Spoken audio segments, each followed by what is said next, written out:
Bon, on nous dit, ouais, non. Qu'est-ce qui va t'arriver maintenant, mon gars? Eh bien, je sais ce qui va se passer.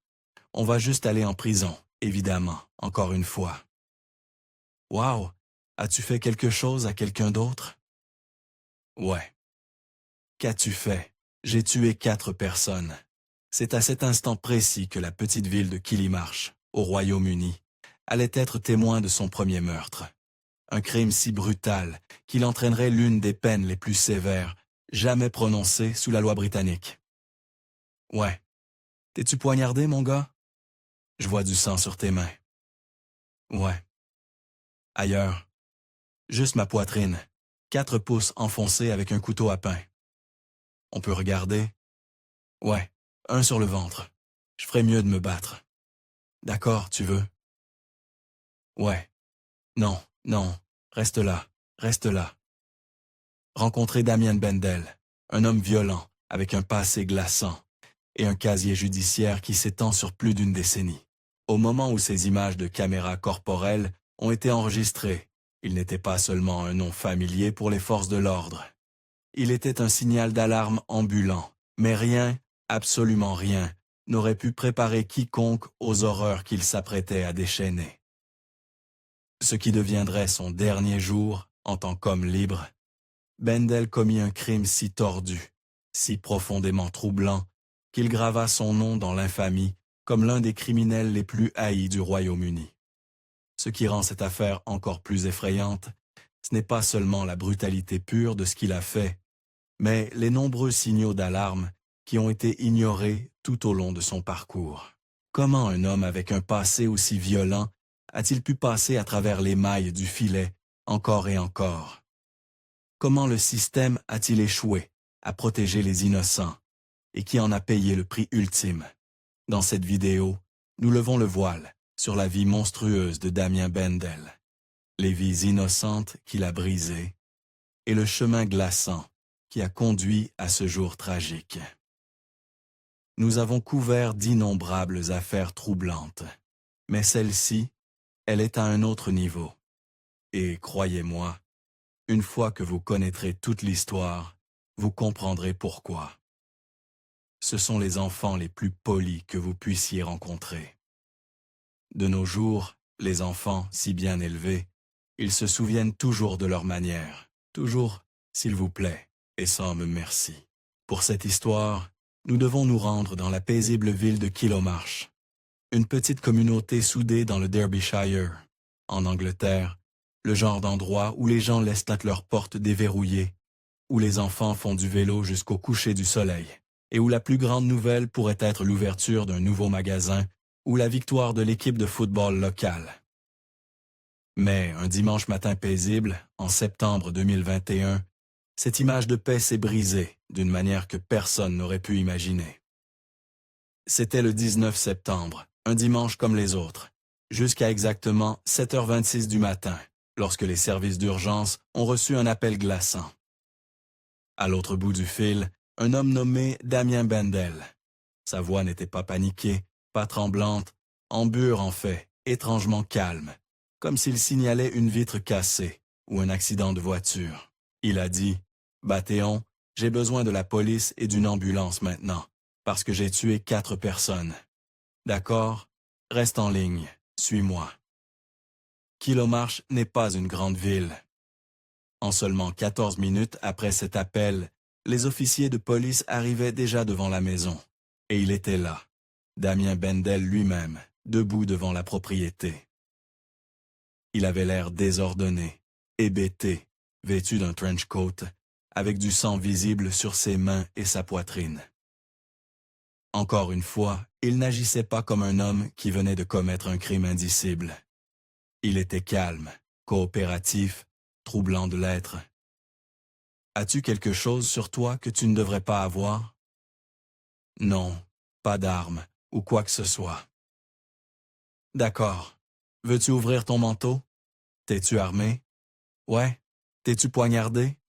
Je vois du sang sur tes mains. » Ailleurs, juste ma poitrine, 4 pouces enfoncés avec un couteau à pain. Et je vais bien. On jette un œil? Ouais, Un sur le ventre. D'accord. Veux-tu qu'on regarde? Non, non, reste là. Je ne veux pas être devant d'eux. D'accord, va au coin. D'accord, tiens-toi là, tiens-toi là, tiens-toi là. À bientôt. Bon, nous sommes 12 ici. Je sais ce qui va t'arriver maintenant, mon gars. Eh bien, je sais ce qui va se passer. On va juste aller en prison, évidemment. Wow, as-tu fait quelque chose à quelqu'un d'autre? Ouais. Qu'as-tu fait? J'ai tué 4 personnes. J'ai été tué par un homme qui était victime d'un crime. J'ai été tué par un homme qui était victime d'un crime. J'ai été tué par un homme qui était victime d'un crime. J'ai été tué par un homme qui était victime d'un crime. J'ai été tué par un homme qui était victime d'un crime. J'ai été tué par un homme qui était victime d'un crime.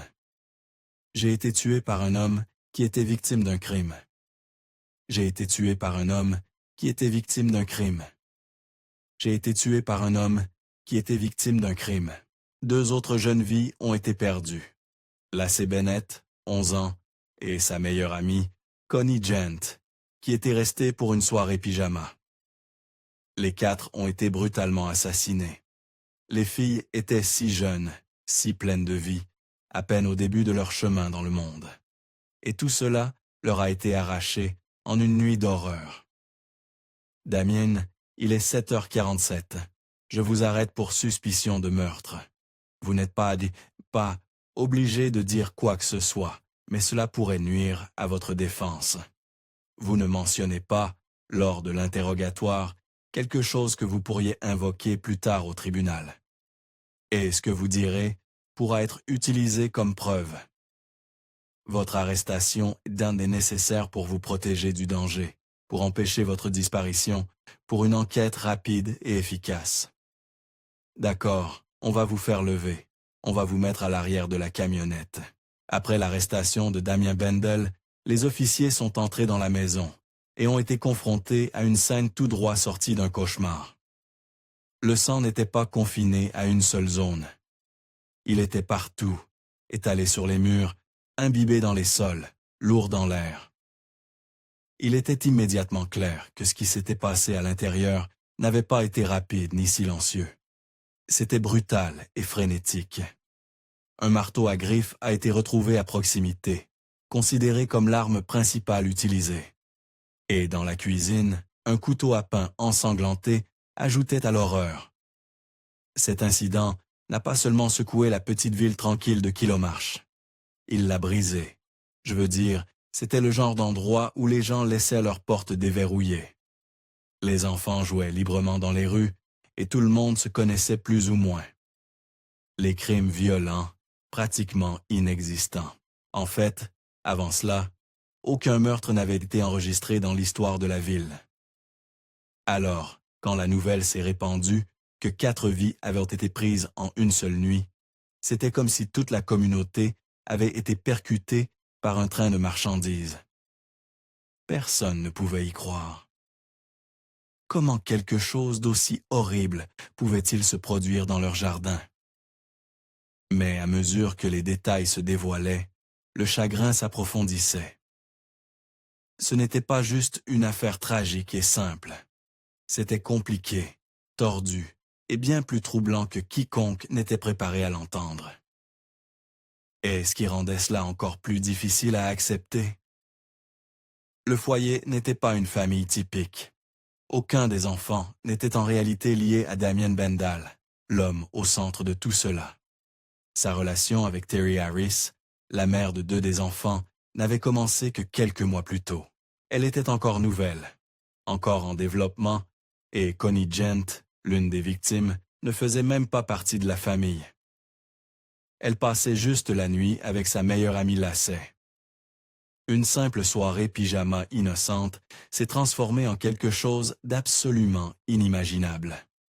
Vous voyez, ce n'était pas juste un acte de violence aléatoire. C'était prémédité, calculé, et comme vous le découvrirez bientôt, enraciné dans une longue liste de signaux d'alarme qui ont été, d'une manière ou d'une autre, ignorés ou écartés. Et le pire, ce que Damien a fait allait bien au-delà du meurtre. Aussi horrible que cela soit déjà, Il a franchi des lignes que la plupart d'entre nous ne peuvent de même pas concevoir. Il a été révélé plus tard que Damien avait abusé de Lacey, âgée de 11 ans, alors qu'elle était mourante. Et si cela n'était pas déjà assez horrifiant, il est revenu après sa mort. Il est difficile de trouver les mots pour décrire quelque chose d'aussi cruel. Ce n'était pas juste une affaire de meurtre. C'était l'un des crimes les plus troublants et inhumains que la Grande-Bretagne ait vu ces dernières années. Mais avant de plonger plus profondément dans l'esprit tordu de Damien et les défaillances du système qui ont permis que cela arrive, prenons un moment pour comprendre les personnes dont les vies ont été prises, car elles méritent qu'on se souvienne d'elles. Pas seulement en tant que victimes, mais en tant que personnes réelles, avec des histoires, des rêves et de l'amour dans leur vie. Terry Harris est née à Londres, de Angela Smith et Lawrence Harris. Elle a grandi dans l'East End animé, une fille de la ville dans l'âme. Mais tout a changé lorsqu'elle a eu 17 ans. C'est à ce moment-là qu'elle a déménagé à Sheffield avec sa mère, tandis que son père s'installait dans l'Essex. Avec 2 foyers à presque 200 miles l'un de l'autre, Terry a appris à jongler entre eux. Quelque part en chemin, elle a rencontré un homme nommé Jason Bennett, et ils ont construit une vie ensemble. Ils n'étaient pas n'importe quel couple. Ils étaient ensemble depuis plus de 15 ans. Et pendant ce temps, ils ont eu 2 enfants formidables, John Paul et Lacey. Lacey était une fille typique, pleine de vie, aimant se produire, danser et faire des TikTok amusants avec ses amis.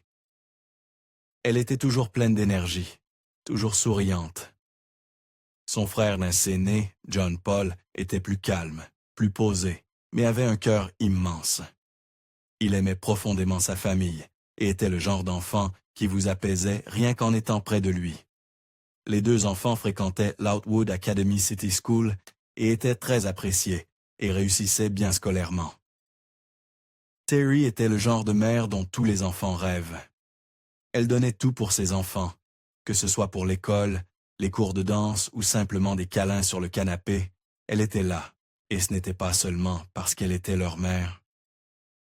Terry travaillait comme aide-soignante, alors la compassion, la patience et l'empathie faisaient si partie intégrante de qui elle était. Cela lui venait naturellement. Jason, le père des enfants, était aussi un homme bon. Même après sa séparation d'avec Terry après 15 ans ensemble, il restait activement impliqué dans leur vie. Il parlait à ses enfants tous les jours. Le divorce n'a pas été facile, bien sûr, mais ils ont fait de leur mieux pour que ça fonctionne pour le bien de leurs enfants. Terry, comme beaucoup de mères célibataires, avait beaucoup à gérer. Elle adorait ses enfants, mais elle avait aussi envie de compagnie adulte. Quelqu'un pour prendre soin d'elle, comme elle prenait soin de tout le monde. Alors, en 2020, elle a décidé d'essayer les applications de rencontres. Inoffensif, non.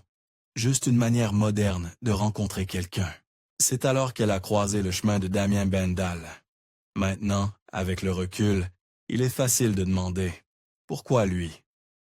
Mais à l'époque, Terry n'avait aucune raison de suspecter le danger que Damien représentait. Il semblait probablement calme, peut-être même charmant par moments. C'est ça, avec les gens comme lui. Ils ne vous montrent pas tout de suite leur côté sombre. Ils attendent d'avoir été acceptés. Et après une série de conversations et de rencontres en ligne, les 2 ont fini par entamer une relation. À l'époque, Terry vivait à Woodhouse, une banlieue de Sheffield, essayant de reconstruire sa vie et d'offrir de la stabilité à ses enfants après la fin de sa longue relation. Mais début 2021, cela allait changer. Terry a fait ses valises et a déménagé à Chandos Crescent, à Kilomarsh, un petit village paisible qui, jusque-là, n'avait jamais connu la violence. Elle y a déménagé avec ses enfants, John Paul et Lacey, et a également emmené Damien avec eux. À première vue, cela pouvait ressembler à un nouveau départ, une nouvelle maison, un nouveau chapitre. Mais sous la surface, il y avait quelque chose de sombre et dangereux. Alors, qui était exactement Damien Bendal? Né en 1989, Damien venait de Swindon. Dès son plus jeune âge, il semblait déterminé à emprunter un chemin de destruction. Et personne autour de lui, ni les enseignants, ni les voisins, ni même les amis, ne comprenaient vraiment pourquoi. Alors que la plupart des enfants s'occupèrent de l'école ou de leurs hobbies, Damien semblait obsédé par se forger une image de dur. Il voulait être craint. Il était déterminé à se construire une réputation d'homme dur dans le quartier. Mais en vérité, tout cela n'était que de la fumée et des miroirs, une performance, un personnage qu'il portait comme un masque. Derrière tout ce bravade, il n'y avait rien de réellement impressionnant, juste de l'insécurité, de la violence et beaucoup de comportements troublants. Dès son plus jeune âge, Damien s'était déjà retrouvé impliqué dans des petits délits, des vols à l'étalage, des vols et des actes de vandalisme aléatoires. Et une fois cette porte ouverte, les choses ont rapidement dégénéré. Ceux qui le connaissaient dans sa jeunesse disaient souvent que son objectif principal n'était pas de réussir dans la vie ou même de survivre. C'était simplement d'être perçu comme dangereux. Il a même essayé le combat en cage, ce qui, selon plusieurs rapports, ne s'est pas bien passé pour lui.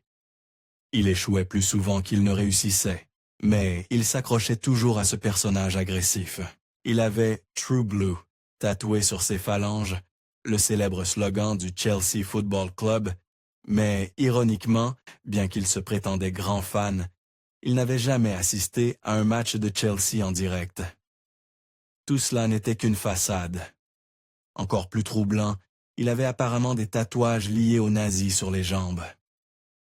Mais si vous lui posiez des questions sur l'idéologie ou l'histoire derrière eux, il ne pouvait pas vous donner un seul fait.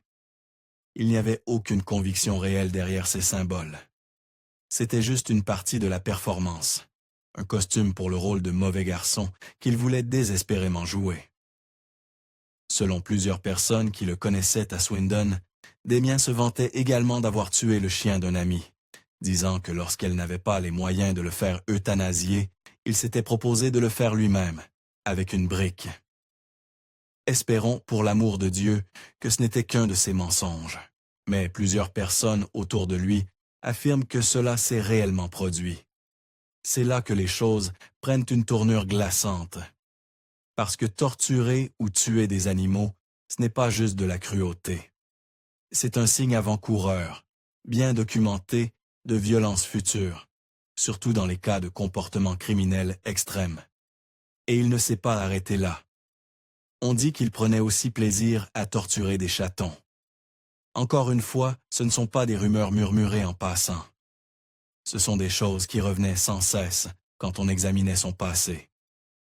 Et si vous pensez que cela ressemble au comportement d'un individu profondément instable, eh bien, vous auriez absolument raison. Damien prétendait même avoir plusieurs personnalités, bien que cela n'ait jamais été diagnostiqué professionnellement. Il disait aux gens qu'il pouvait craquer à tout moment. Il avait cette petite règle tordue. Il donnait 3 avertissements aux gens, et s'il le contrariait une 3e fois, alors toutes les limites étaient levées. Personne n'était à l'abri. Ce genre de volatilité le rendait dangereux, imprévisible et incapable d'avoir des relations normales. Bien sûr, quelqu'un vivant avec ce niveau de chaos était forcément confronté à des problèmes de toxicomanie. Damien avait des problèmes de longue date avec l'alcool et les drogues, et il ne semblait jamais se soucier de chercher de l'aide.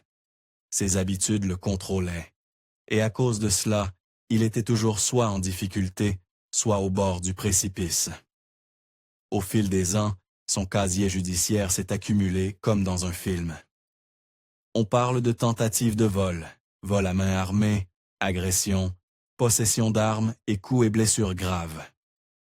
Un incident en 2015 montre vraiment quel genre d'homme il était. Il a essayé de voler une épicerie locale avec un couteau. Mais quand le commerçant âgé a attrapé un club de golf et s'est avancé vers lui, Damien a pris la fuite. Fini le dur à cuire, n'est-ce pas? C'était un lâche, purement et simplement. Maintenant, voici la partie à la fois frustrante et déchirante. Terry n'avait aucune idée de tout cela. Quand elle a rencontré Damien en ligne, il n'avait pas l'air d'un criminel dangereux ou d'un abuseur violent. Il se présentait comme beaucoup de gens sur Internet. Normal, peut-être même charmant. Et c'est la vérité terrifiante des applications de rencontres. Bien qu'elles puissent t'aider à connecter les gens, elles permettent aussi à quelqu'un de cacher facilement qui il est vraiment. Derrière une photo de profil et quelques messages soigneusement rédigés, n'importe qui peut sembler être une bonne prise. Internet est rempli de menteurs, de manipulateurs, et pire encore. Et il est si facile de tomber dans le piège de quelqu'un quand tout ce que vous voyez est la version qu'il veut vous montrer. Malheureusement, il n'a pas fallu longtemps pour qu'il s'immisce dans la vie de Terry. Quelques mois seulement après le début de leur relation, les amis de Terry ont commencé à remarquer que quelque chose n'allait pas. Des rumeurs sur le passé de Damien ont commencé à circuler, des histoires d'éclats violents, d'accusations passées et même de condamnations criminelles. Ces histoires n'étaient pas de simples commérages. C'étaient des signaux d'alarme, des avertissements que quelque chose de sombre se cachait juste sous la surface. La propre mère de Terry, Angela, était profondément inquiète. Elle n'aimait pas la façon dont Damien semblait prendre le contrôle si rapidement. Elle sentait que quelque chose chez lui n'allait pas. Et comme toute mère aimante, elle a supplié sa fille de reconsidérer cette relation. Elle l'a avertie à plusieurs reprises, parfois doucement, parfois de manière plus urgente, que Damien pourrait ne pas être sûr. Surtout autour des enfants. Et malheureusement, l'intuition de cette mère s'est révélée être tragiquement correcte. Mais Terry, étant la femme douce et compatissante qu'elle était, croyait aux secondes chances. Elle croyait que les gens pouvaient changer. Elle voyait les défauts de Damien, bien sûr. Mais elle voyait aussi ce qu'elle pensait être du potentiel. Peut-être avait-il juste besoin d'un foyer stable, d'un peu d'amour, d'un environnement favorable. Peut-être qu'il serait à la hauteur. Ainsi, en septembre 2020, seulement 5 mois après l'avoir rencontré en ligne, Terry a pris la décision qui allait changer sa vie de faire emménager Damien dans sa maison à Kilomarsh. Il est important de noter ici que Swindon, d'où venait Damien, est à près de 200 miles de Kilomarsh. C'est un déménagement considérable.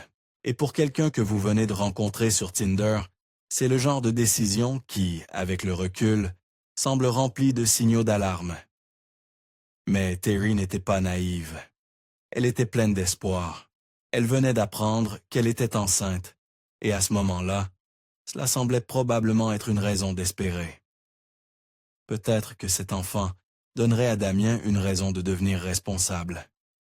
Peut-être que le bébé ferait ressortir un côté plus doux, plus attentionné de lui. C'est ce qu'elle espérait. Mais Damien n'avait pas changé.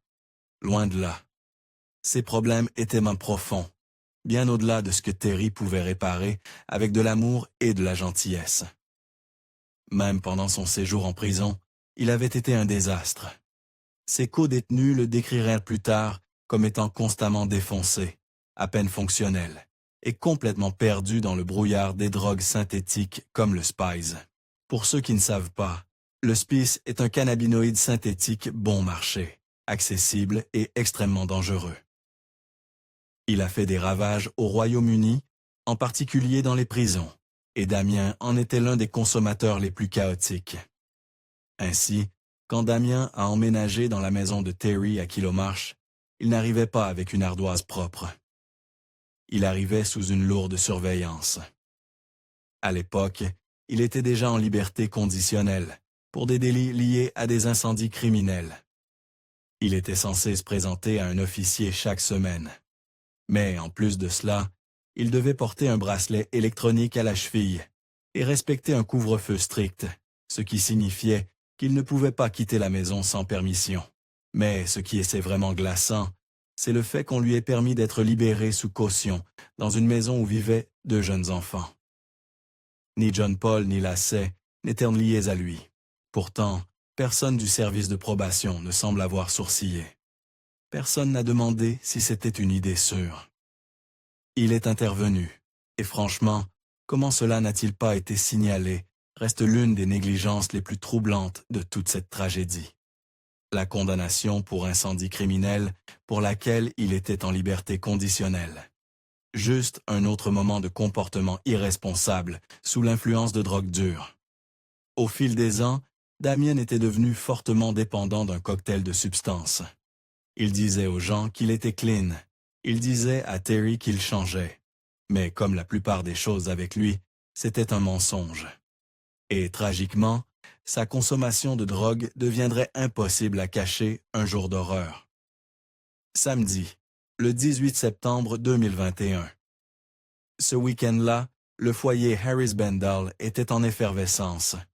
Toute la famille était à la maison, et Lacey avait invité sa proche amie, Connie Gent, pour une soirée pyjama. Les 2 jeunes filles avaient de grands projets. Elles collectaient des fonds pour la sensibilisation au cancer, une cause qui leur tenait à cœur.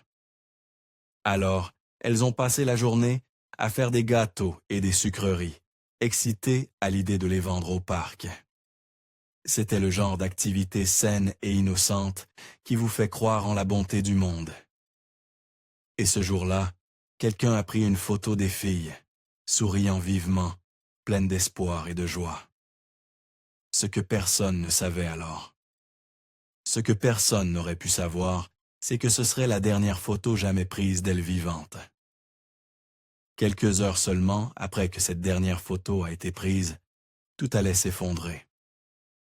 Les 2 jeunes filles, Lacey et Connie, seraient mortes, aux côtés de Terry et de son fils, John Paul.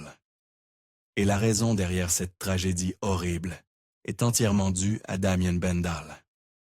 Ce qui s'est passé ensuite est presque trop brutal pour être imaginé. Après avoir épuisé son stock d'herbes et d'alcool, Damien a commencé à consommer de la cocaïne, 3 à 4 sachets, tout au long de la journée. La consommation de drogue a escaladé, le poussant dans un état de blackout dangereux. Quand il a réalisé qu'il n'en avait plus, il a désespérément essayé de contacter son dealer, faisant plusieurs tentatives sans succès. C'est là qu'il a craqué. À cet instant, tout sens de la raison et de l'humanité a disparu. Les données téléphoniques ont révélé plus tard que tout ce qui a suivi s'est produit en seulement 18 minutes. Poussé par la rage et les drogues, Damien a pris un marteau à griffes. Sa première cible était Terry. Il l'a attaquée dans le salon, la tuant. Et l'enfant à naître qu'elle portait. Puis il est monté à l'étage et a trouvé John Paul dans la salle de bain. Il l'a tué aussi. Ensuite, Damien a tourné sa fureur sur Connie Gent, l'amie de Lacey, avant d'abuser et de tuer Lacey elle-même. Et les détails deviennent encore plus troublants. Les rapports d'autopsie ont confirmé plus tard que Lacey avait été abusée plusieurs fois au cours de la nuit. Damien avait même positionné un miroir dans la pièce pour pouvoir se regarder commettre les abus. Le 26, le lendemain matin, Damien a nonchalamment pris la Xbox de John Paul et est sorti de la maison, avec l'intention de la vendre pour acheter plus de drogue. Les enregistrements téléphoniques montrent qu'il a continué à essayer de contacter son dealer. Il a même réservé un taxi. Et quand le chauffeur lui a demandé comment s'était passée sa soirée, il a répondu calmement. « Pas trop mal, un peu fou. » Les caméras de surveillance l'ont filmé marchant dans Sheffield, la Xbox à la main. Après cela, il est rentré chez lui, a appelé sa mère en s'arrêtant dans une épicerie et a été filmé par la vidéosurveillance, achetant des cigarettes. Du sang encore visible sur ses mains. De retour à la maison, il a fait une faible tentative pour mettre fin à ses jours avec un couteau à pain, puis a appelé les services d'urgence. Au téléphone, il a confessé de manière glaçante. « Toute la maison est couverte de sang. J'ai utilisé un marteau. Évidemment, je vais en prison parce que j'ai tué 4 personnes. Je parie que vous n'avez pas 4 meurtres à Kilomarsh, n'est-ce pas? Les officiers se sont précipités sur les lieux. Et si vous pensiez que les choses ne pouvaient pas devenir plus sombres, lorsque Damien a été placé en garde à vue, il a ouvertement admis les meurtres et a même souri en demandant si tuer le bébé à naître de Terry signifiait qu'il avait techniquement tué 5 personnes au lieu de 4. 6 jours plus tard, le 24 septembre 2021, Damien a comparu devant le tribunal de Derby Crown. Après 15 mois d'enquête et de procédure judiciaire, le 21 décembre 2022, il a été reconnu coupable de 4 chefs d'accusation de meurtre et d'un chef d'agression sexuelle. Il a été condamné à une peine d'emprisonnement à vie entière, ce qui signifie qu'il ne sera jamais, sous aucune circonstance, libéré. Au Royaume-Uni, les peines à vie entière sont rares, réservées uniquement aux criminels les plus dangereux. Elles sont prononcées lorsqu'il n'y a aucun espoir de réhabilitation. Et bien que cela puisse sembler être une justice, le processus légal a révélé quelque chose d'encore plus troublant. Une enquête sur l'affaire a révélé qu'il y avait eu 51 défaillances distinctes du système de probation. Des défaillances qui ont directement contribué à ce que Damien soit hors de prison et autorisé à vivre dans la maison de Terry.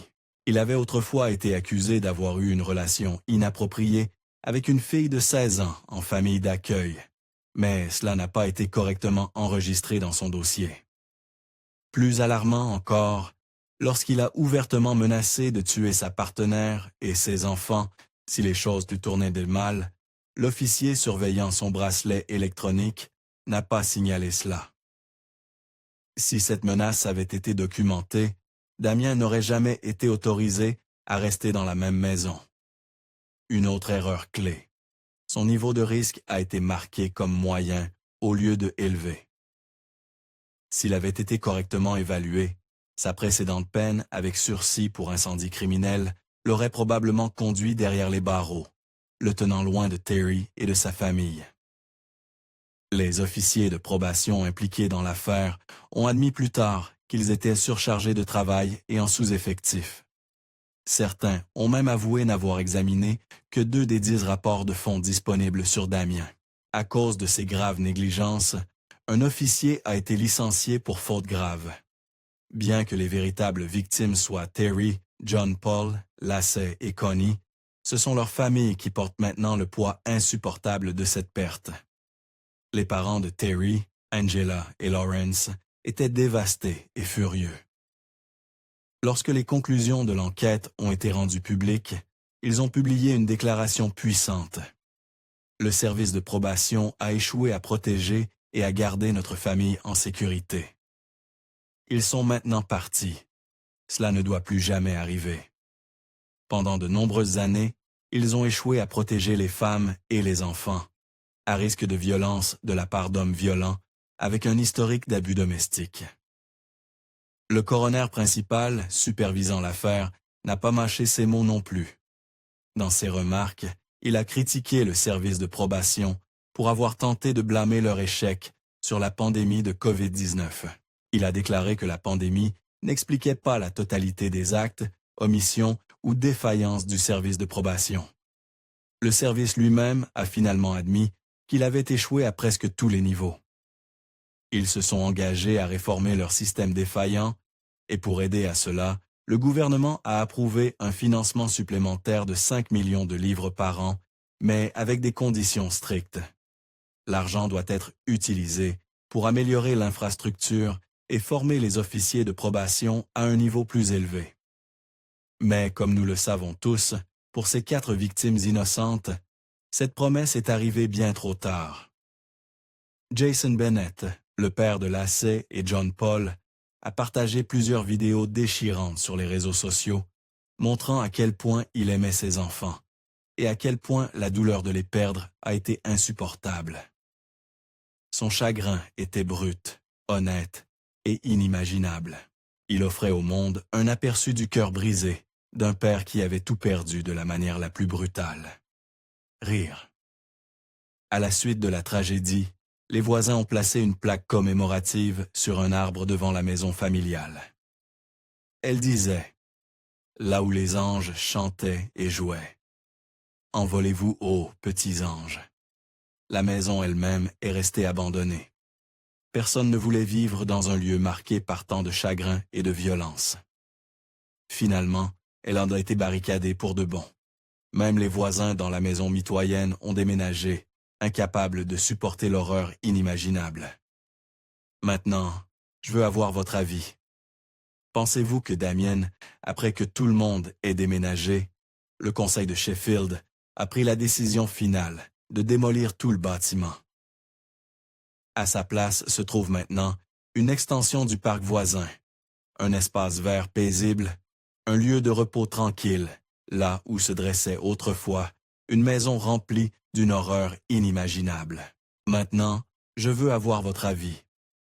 Pensez-vous que Damien Bendal a reçu la punition qu'il méritait vraiment?